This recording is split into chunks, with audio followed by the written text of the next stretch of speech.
Feeling স্টেশনে চলমান জ্বালানি তেল সংকটের মাঝেই বিদ্যুৎ পরিস্থিতি নিয়ে উদ্বেগ জানিয়েছে স্থানীয় উৎপাদকদের সংগঠন বিপ্পা। সংবাদ সম্মেলনে সংগঠনটির নেতারা বলছেন, যুদ্ধের কারণে জ্বালানি তেলের দাম বাড়লে বিদ্যুতের উৎপাদন খরচও বাড়বে। অন্যদিকে বিপুল বকেয়া রয়েছে সরকারের কাছে, তাই অর্থ পরিশোধ না করলে লোডশেডিং এর মুখোমুখি হতে হবে গ্রাহকদের। রাকিব হোসেনের রিপোর্টে বিস্তারিত। ফিলিং স্টেশনগুলোতে যানবাহনের দীর্ঘ লাইন যেন এখন এক পরিচিত বাস্তবতা। রেশনিং শুরুর পর থেকেই ভোগান্তি পিছু ছাড়ছে না গ্রাহকদের। অন্যদিকে ডিপো থেকে সরবরাহ না পেয়ে কার্যক্রম বন্ধ রাখে বহু পাম্প। ফলে আতঙ্কিত হয়ে বিভিন্ন যানবাহনের চালকরা ভিড় জমান অন্য সব সচল পাম্পে। এতে দুর্ভোগ বাড়ে কয়েক গুণ। আমরা সকালের থেকে সিরিয়াল দিচ্ছি, অন্তত আমি 3টা পাম্প ঘুরছি। এক জায়গায় তেলের জন্য দাঁড়াইলে 3 থেকে 4 ঘন্টা চলে যাচ্ছে। আমরা তো কাজ করতে পারতেছি না, কাজে যাব, এক জায়গায় যাব, ওখানে কাজ করতে যাব, টাইম তো পাচ্ছি না। তো আবার তো ডিউটি তো প্রতিদিন করতেই হবে। আমি তো ডিউটি না করতে পারি তাহলে তো কোম্পানি আমাকে এমনিতে বসায় বসায় বেতন দিবে না। বিপিসির তথ্য অনুযায়ী সারা দেশে চাহিদার 25% সরবরাহ কমানো হয়েছে।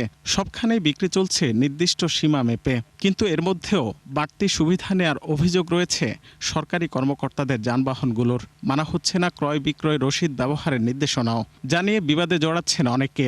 পরিস্থিতি সামাল দিতে পুলিশি টহল বাড়ে পাম্পগুলোতে। এটা তো আপনার প্রধানমন্ত্রী প্রোটোকলের গাড়ি, ঠিক আছে, এনএসআইয়ের গাড়ি। এইসব গাড়িগুলো তো ওনারা তো টাকা নিচ্ছে না, ওনারা তো এটা আমাদের কাছে মাসিক পেমেন্ট করা। নির্দিষ্ট কোনো সময় বলতেছে না যে অমুক টাইমে তেল পাওয়া যাবে কি ওই টাইমে পাওয়া যাবে, যখন আসবে তখন আমরা দিব। তাহলে সরকার কেমনে বলতেছে তেলের সংকট নাই? গ্যাস পাওয়া যাইতেছে অ্যাভেলেবেল, গ্যাসের কোনো সমস্যা নাই। এদিকে যুদ্ধের এই সময়ে জ্বালানি তেলের দাম বাড়লে তার নেতিবাচক প্রভাব বিদ্যুতের উৎপাদনে পড়বে বলে জানায় স্থানীয় উদ্যোক্তাদের সংগঠন বিপ্পা। উদ্বেগ প্রকাশ করে সংগঠনটির নেতারা বলেন, সরকার বিল পরিশোধে ব্যর্থ হলে লোডশেডিংয়ের চাপে পড়তে হবে গ্রাহকদের, যা অর্থনীতির জন্য বিপর্যয় ডেকে আনবে। ৬০০০ মেগাওয়াট আমরা আসবে না আমার, রিগার্ডলেস ওই যে কে এফএস এর উপরে, এটা অন্য কথা, কিন্তু এফএস এরও নাই, আমি গ্যাস পয়সা দিয়ে এনেও কিন্তু আমি লাইনে দিতে পারবো না। That's the reality.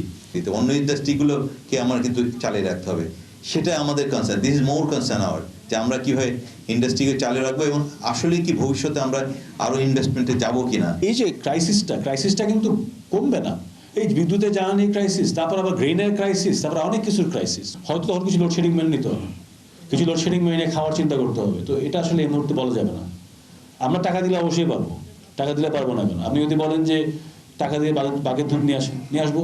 এদিকে সোমবার সিঙ্গাপুর থেকে ২৭,২০৪ টন জ্বালানি তেলবাহী একটি জাহাজ আজ চট্টগ্রাম বন্দরে পৌঁছেছে বলে নিশ্চিত করেছে বিপিসি। রাকিব হোসেন, ৭১, ঢাকা।